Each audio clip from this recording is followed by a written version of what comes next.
Hi, I'm Camille Pajarillaga from BSCE 1E of Nueva Ecija University of Science and Technology, and this is Physics for Engineers 1. So in the past few videos, we talked about kinematics, which is a branch of physics about the study of motion. But now, and for the future lessons, we are going to talk about dynamics, which is also a branch of physics and motion and the study of motion, but it is now influenced by force. So there are two variables important here, the force and the mass. The force is anything that is a push or a pull towards an object, and the mass is the measurement of how difficult it is to change the velocity of an object. So the greater the mass, the harder it is to pull or to push.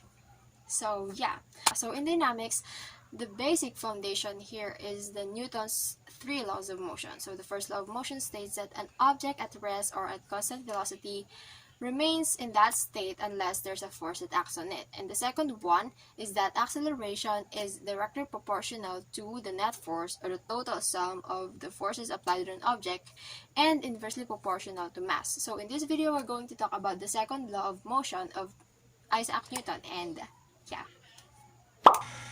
So when written, our second law of motion looks like this, where acceleration is equivalent to the net force over mass. So for our sample problem, three men, M, L, and C, push on a 752 kilogram boat that floats next to a dock. Each man exerts an 80.5 Newton force parallel to the dock. So what is the acceleration of the boat if they all push in the same direction? So let's say this is our boat.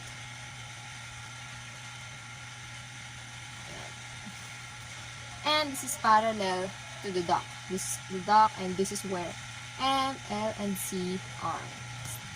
So they are pushing on the boat parallel to the dock.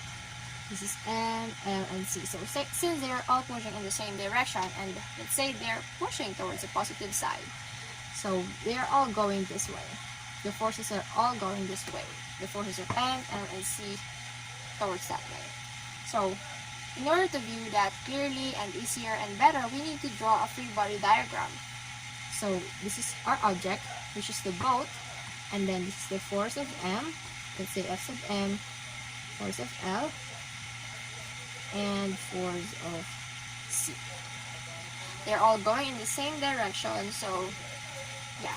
Now that we have our diagrams here, we can now try to solve for what's asking in this question. So we are talking about acceleration, and our formula in finding the acceleration is here. So acceleration is equivalent to net force over mass, where net force is equivalent to the total sum of all the forces applied on an object. So since we have three forces here, we just need to add them all. So net force is equivalent to F sub M plus F sub L plus F sub C. And we talked here in the given that we have 80.5 Newton force. So each man exerts 80.5 Newton force. So that means we have to put 80.5 Newton 3 times.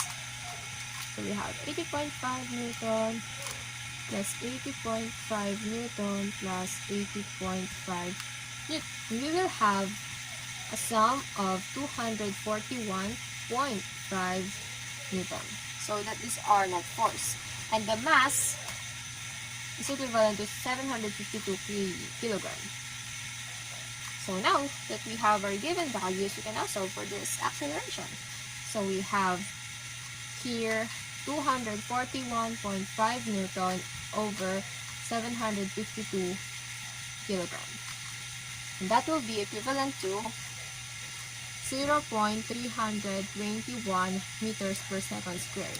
Why meters per second squared? So we all know that Newton is equivalent to kilogram times meter per second squared. And since we have a kilogram here, we can cancel this value and we will be left with meters per second squared. And that is the unit for our acceleration. So we have acceleration is equivalent to 0.321 meters per second squared. So the acceleration of the boat, since M, L, and C push it towards the same direction, is 0.321 meters per second squared. So that's it for today's video. Thank you so much for watching.